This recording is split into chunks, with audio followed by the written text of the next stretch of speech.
Hey everybody, this is John and Adam from the Real Movie Review. Today we're going to talk about Age of Ultron. We're going to talk about the goods, the bads, the uglies, and, well, Adam, why don't we just get into it? Story is our first topic of the day. How do you think the story of Age of Ultron turned out? Well, I mean, I liked the story. I thought it was pretty good. I kind of thought that it was a little close to Iron Man 3 with a lot of robots. Do you Uh, think just visually like Iron Man 3 or plot-wise? yeah, no, just visually. I like that it did focus on Ultron. I feel like it separated it out because of Ultron. But in general, I did have a lot of likeness with Iron Man 3 because they're fighting a lot of Iron Man looking robots. That's fair. That's fair. Yeah. So I have an interesting opinion of this film because do you know my opinions of Man of Steel? I'm going to bring up another movie while we talk about this. Wow, geez, you went to another whole company. Yeah. So, Different universe. Yeah, so break down Man of Steel. Go ahead. Man of Steel. The biggest problem, moral of the story is I don't really like Man of Steel, but I feel, No, it's a terrible movie. yeah. So I think my biggest problem with Man of Steel is they needed to cut out about 20 to 25 minutes of fighting. Yeah. The problem you have with a movie with that much action is that it never gives you a moment to relax or take a breath or Yeah. really enjoy the action. If it's just too much action, you get overdosed, right? That's not what I Understandable. understand. So I think that there's a couple sequences, if you just would have chopped 10 minutes out here or there, you would have had a superior movie. You didn't need to even change that much of the film itself. Just make it a little less blurry. You know what I mean? Yeah. Oh, I So got the thing I have with Age of Ultron here is that I feel like Age of Ultron was really close to crossing that line of just too much action. really. Well, they gave a good buffer right there in the middle when they were out there by the They did. farm. They It did. was a good buffer, but they didn't stay there long. Not too much happened before they were right back in it. Well, and what I think it is every fight in Age of Ultron is big. Oh yes, I would agree with that. Yes. Look at every good action movie. You have a small action sequence here, a small action sequence here, that leads up to the last half an hour to 40 minutes of the film being a big action sequence. You can even look at Avengers 1. Their fight with Iron Man and Thor was only what, like 5 minutes long, if that, and it was just a nice little focused fight right in the middle of the woods. No big explosions or grandeur. The same with the Hulk. Focused fight on a small space, nothing big exploding. Right. Then when you get to the big showpiece at the end, there's your big explosions. There's your big. Right. They blow up all of New York. Yeah, Right. exactly. And I feel like Age of Ultron kind of oversteps its bounds in the fact that every fight in this film has huge action set pieces, Yeah. Yeah. starting with the very first scene. Yeah, the very first scene they're making a huge assault on the castle. Yep. And then from there the Hulk destroys the city, which by the way, that was cool. That was a cool fight scene to see the Yes. Hulk going up against the Hulkbuster armor, but you're absolutely right. They destroy a city and then all of a sudden you come again and they destroy another city. I mean, it's just Yeah. city after city after city that gets, Well, and we have to give it some credit. I think that their plan here is to use some of this collateral damage as emphasis for the upcoming Captain America 3. Oh yeah. There's got to be reasons why people are not enjoying having heroes around, and having them destroy a couple cities is a good way to do that. Right. Right. But you can still do those things. You can still cause public distrust and all those without having to give us 3 to 5 huge action set pieces in 1 2-hour film. Yeah, but here's the thing is they also destroyed all those cities, and you can say that they did that to set up the precedence of Captain America 3, Civil War's coming out. You want people to not like heroes, Yeah. which is fine, but they could have easily done that by saying the heroes are the ones who made Ultron. We would not have had that issue had you just left it alone. Absolutely. And that is a much more focused issue. That's a much more claustrophobic. It's not so big and grandirized, you know? That's not a word. I just made that up. But no, you did make it up. I was going to go with it, though, because it was a cool one. But, but that's the point, is like, I feel like they kind of overthought some of this in how much action they wanted to do. And I watched the special features of Age of Ultron, and I listened to how I almost said J.J. Abrams. I've been thinking about Star Wars. I Uh, know you wish J.J. Abrams was in there, but Josh would pull it off. But I know I've been watching a lot of Star Wars too, and by all means, we'll talk about that one again later. But yeah, Joss Whedon just.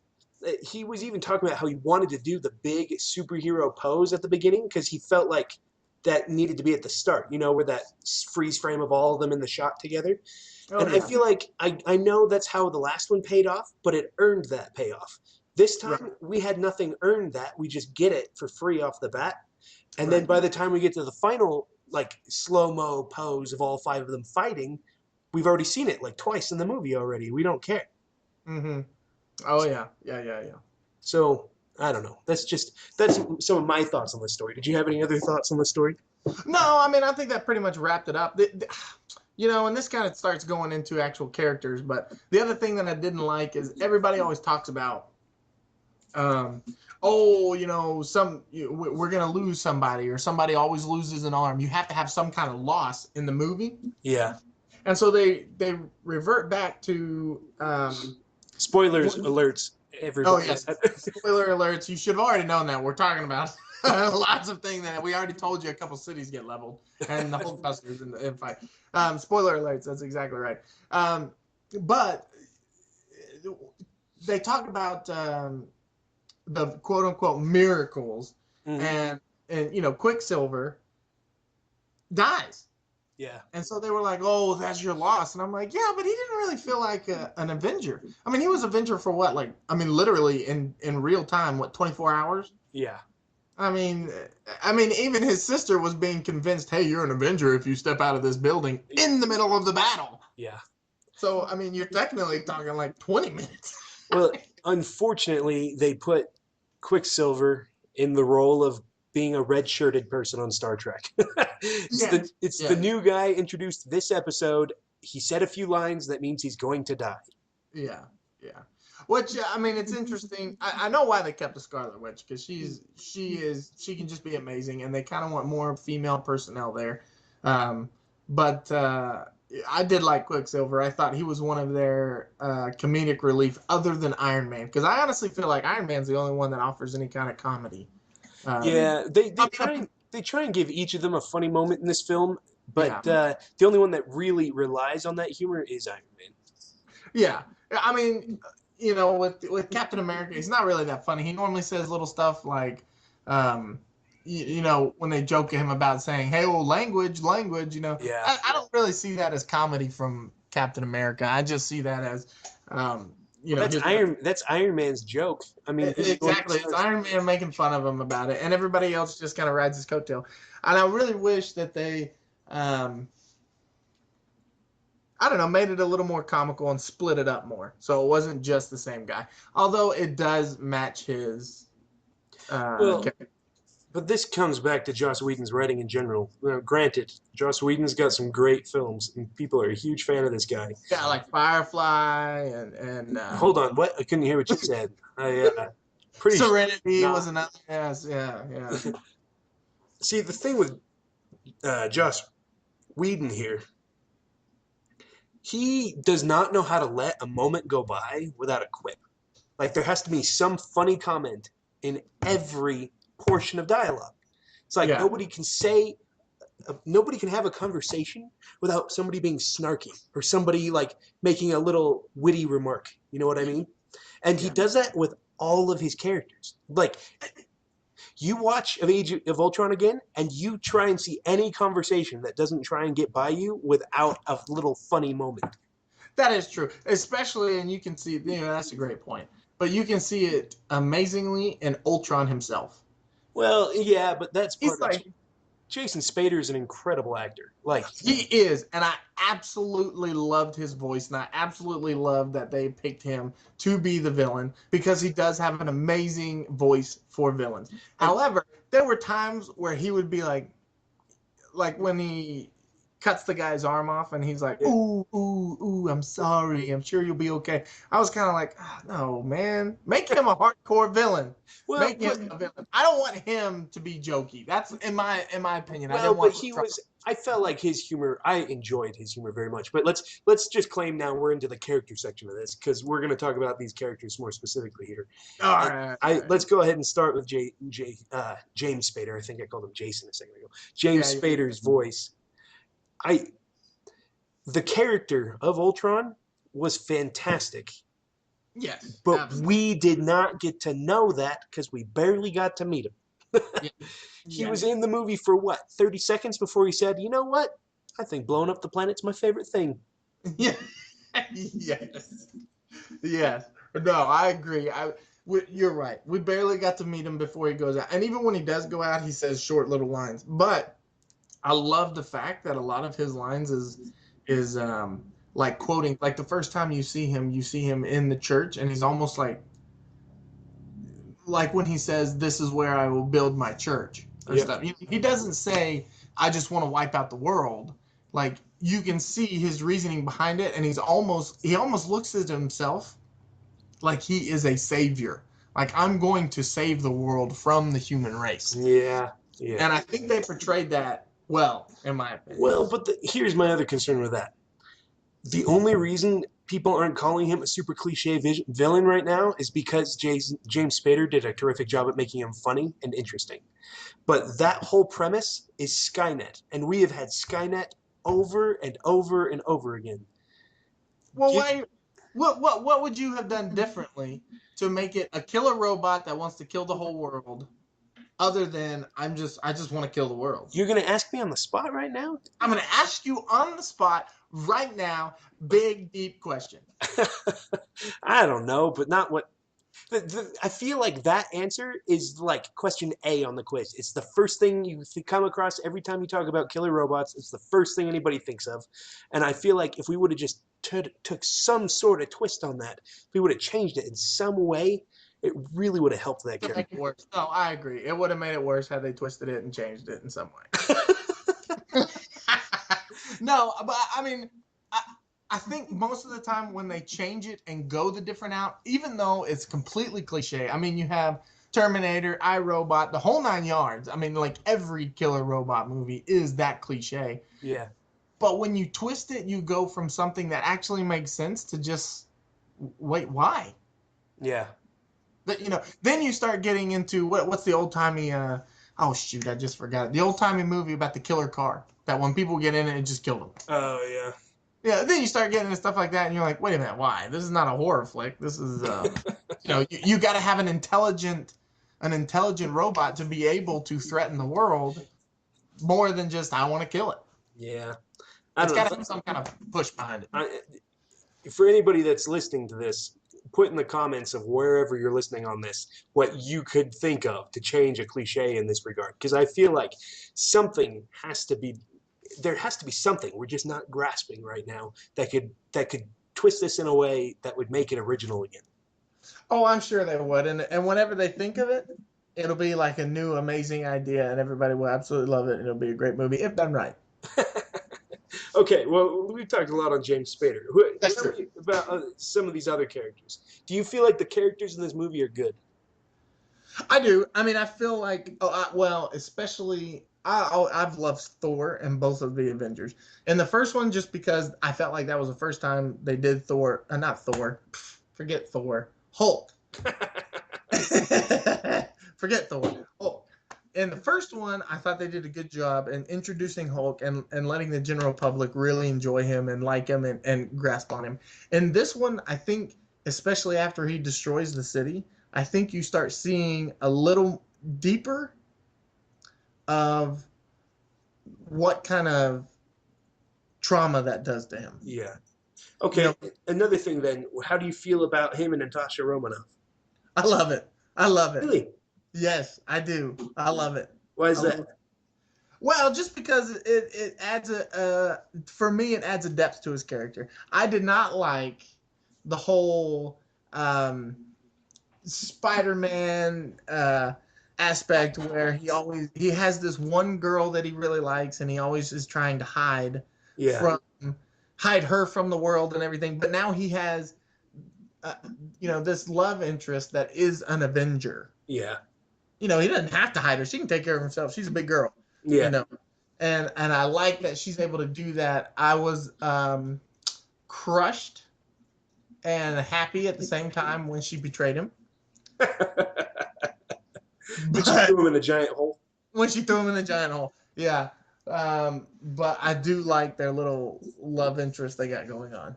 I love it as well. Like, let me get that opinion out here. I really do like it, but I But I think knew there was a but. I knew there was.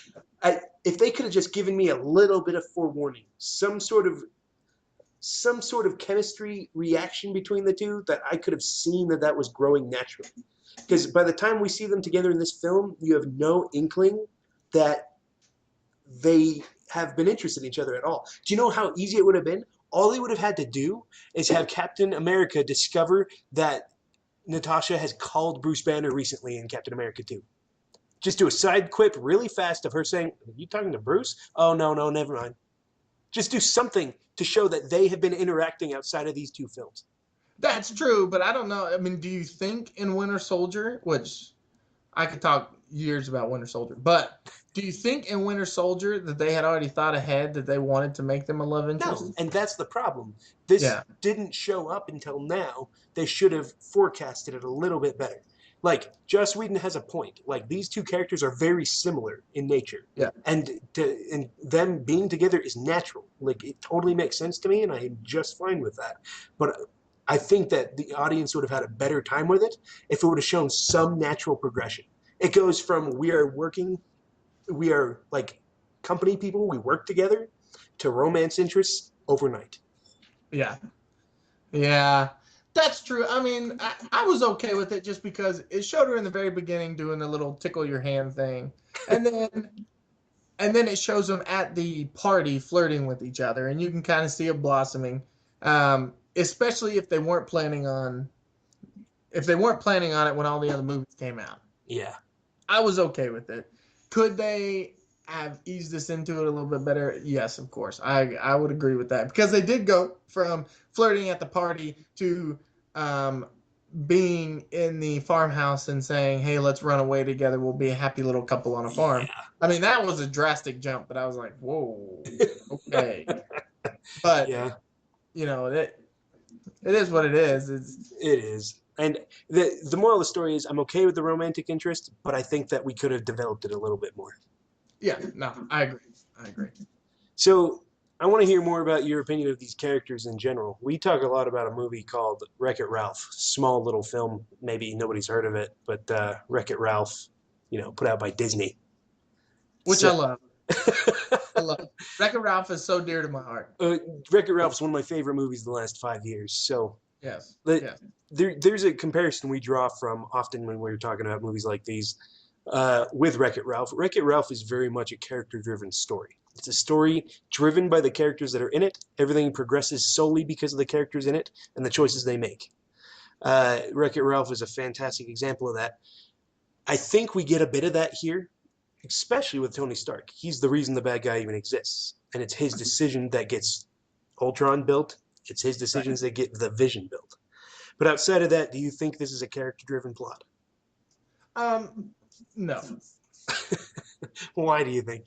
I don't because I mean it is character driven. You do have Tony Stark pushing, Yeah, okay, but other than Tony Stark, nothing else really happens. I mean, Thor jumps in a hot tub and now all of a sudden, he's had this great change. and Captain America, even when he got hypnotized by the witch, like all he did was flash back to all of his friends being dead, and he yeah, doesn't have that life anymore. I mean, nothing really changed. I And well, sorry, you've got a point, and that's I think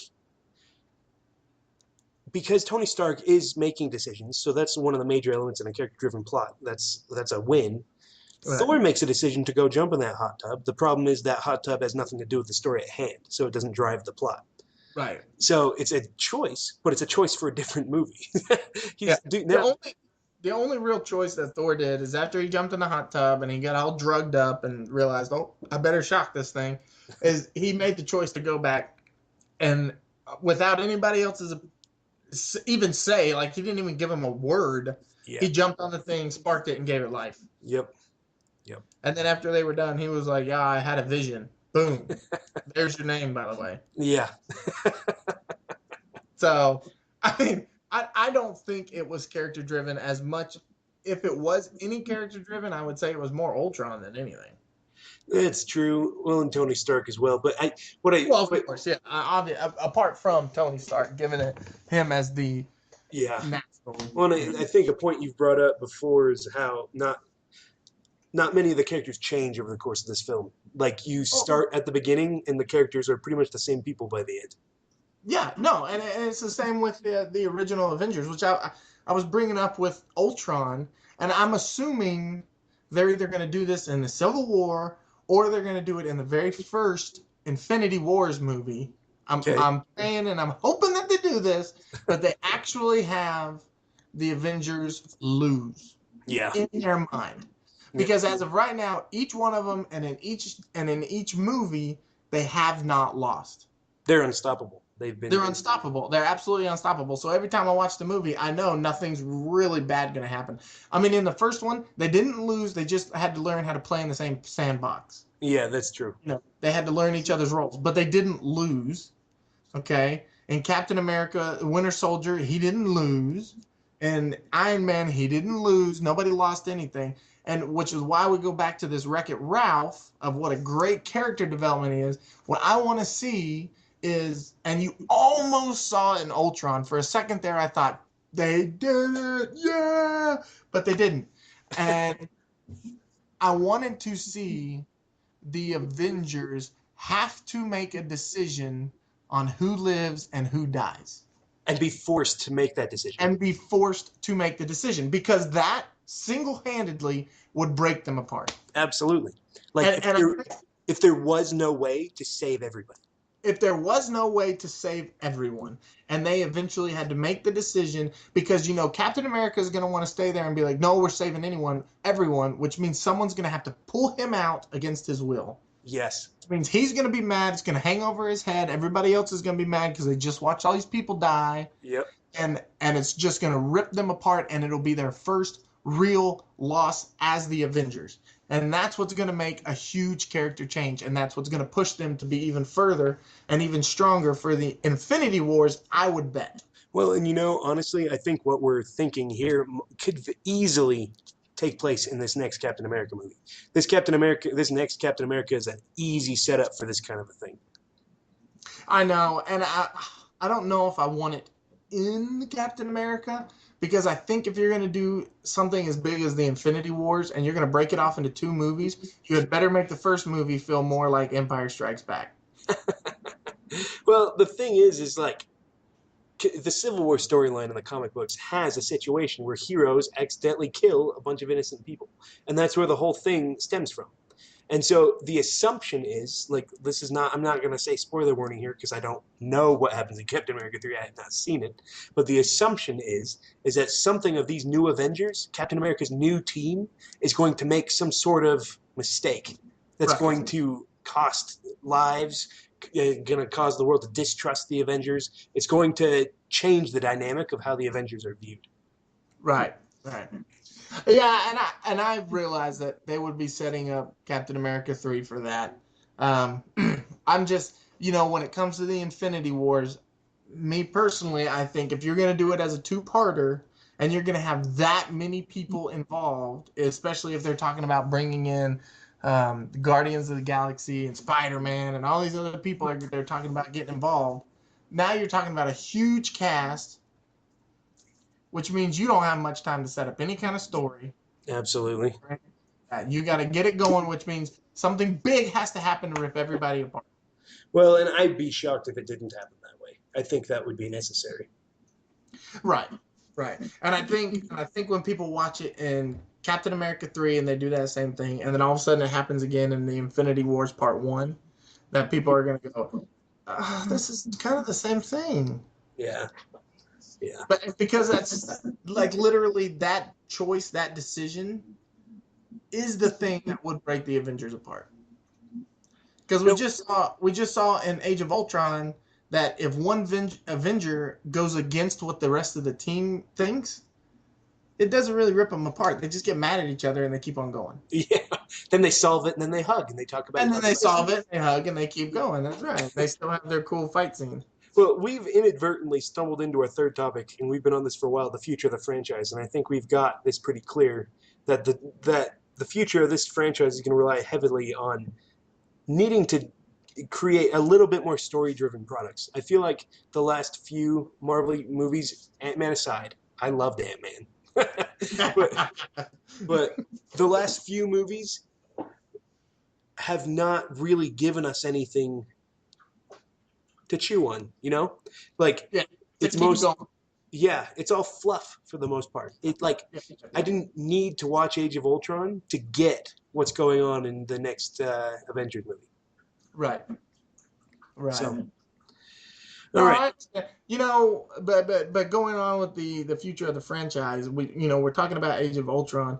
When Infinity's Wars comes up, that's pretty much it for the Avengers. Now, Captain America, you would have already done 3 of them, and you'd have already done 3 Iron Mans. You've already done 3 Thors. Like your Avengers are getting to the end of their lifespan in movie wise, and they're gonna start moving on to like the Black Panther and stuff. I don't think they can just keep going on with, oh, here's Iron Man 4 and here's Thor 4. They're going to have to move on to other heroes. It's pretty apparent that that's actually what's going to happen. They've been introducing us to new Avengers left and right, and these new people are going to start replacing. Like I'd be surprised if Captain America lives through the next 2 movies. I wouldn't be surprised if he dies in the Infinity Wars, and that pushes the Winter Soldier to pick up the shield. Well, and I'd be shocked if that didn't happen. I mean, yes. Winter Soldier in the comics is the next Captain America. Spoiler alert, everybody. But well, if they go that route, they could go with Falcon, who was Captain America, was short-lived as well. He was Captain America as well. That's true. Yeah. So, yeah, I'm interested to see how that all turns out. Overall, though, would you say Age of Ultron is good or bad? I would say it was great. It was still, I would still say it's an enjoyable movie. Definitely one worth purchasing and owning, because I've watched it a handful of times since we purchased it. I would still say, yeah, it's very good. Now, would I say it's better than the first? I don't think so. I like the villain better. I do. I like Ultron better than Loki. Wow, that is fighting words. I know. You've got the rest of the planet fighting you on that one. I know. Loki's good. I just like the idea of Ultron. It might just be just because of James Spader, literally. It might literally be just because I thought he played it so well. Yeah. Because I did love Loki. I did. I loved the whole brother fighting. The whole 9 yards. I loved Loki, and I loved the first Avengers, and I loved how they all came together. But I really enjoyed Ultron. I wouldn't be surprised. I mean, other than Captain America, he's my favorite. But I wouldn't be surprised if Ultron was like my second favorite character in this whole movie. I really enjoyed James Spader playing him. He doesn't have much character development, but I think had they played him and done good character development on him, I think Ultron could have been I think he could have been like a Darth Maul. One that comes, goes, dies, and everybody's still like, he was freaking awesome. So, this is how I'm going to approach this. If I had to draw a line between good and bad, and I had to pick a side, I wasn't allowed to pick anywhere in the middle. Yeah, I would say this movie is good. But if I was allowed to explain myself, there'd be so many stipulations. I would say this is one of the weaker movies in the Marvel Cinematic Universe. Apart from the Thors, I think the Winter Soldier is still hands down my best of the best. Winter Soldier trumps Avengers. I mean, Winter Soldier was absolutely phenomenal. I would agree, actually. Yes, Winter Soldier. The first Iron Man was very, very good. Yep. The second Iron Man I thought was garbage. The third one I thought was garbage. Yep. The first Thor I didn't like that much. The second Thor I was okay with. You like the second Thor better than the first? I was okay with it.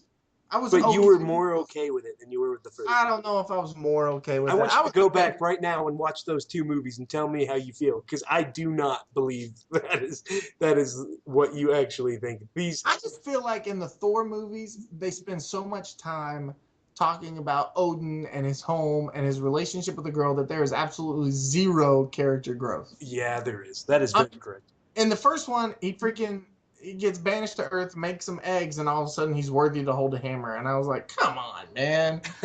Dude. Hey, you don't know what kind of eggs that man makes. Apparently. Amazing. And if he ever opens a restaurant, I'm going. All right. Well, I believe time's up for us, but Probably, yeah. Adam, thanks for this discussion. Absolutely. Thanks, John. And to all you listeners out there, don't forget to subscribe. Look forward to additional videos and podcasts on our channel. We are excited to keep talking about nonsense with you. That's right. We should have a the Warcraft trailer just came out. We should have a review on it coming soon. So make sure you come check that out as well. All right, guys. Hey, party on. Thanks, guys. We'll see you real soon.